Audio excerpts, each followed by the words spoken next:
அஸ்ஸலாமு அலைக்கும். இதுமா வெண்பொங்கல்மா.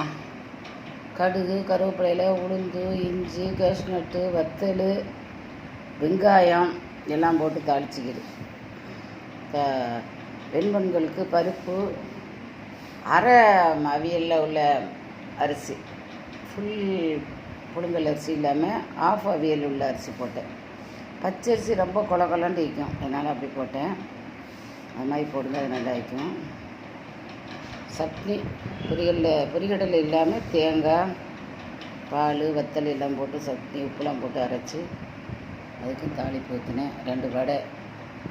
நீங்கள் இதை போல் செஞ்சு சாப்பிடுங்க.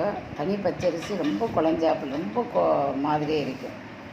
இது நல்லா இட்டு செஞ்சு சாப்பிட்டு பாருங்கள். நெய் ஜெம்ப்ரான் நெய் ஊற்றிக்கிது, நம்ம அது கூட கொஞ்சம் டேஸ்ட்டாக இருக்கும். இதை ஊற்றி தான் தாளிக்கணும். அஸ்ஸலாமு அலைக்கும். லைக் பண்ணுங்கள், ஷேர் பண்ணுங்கள்,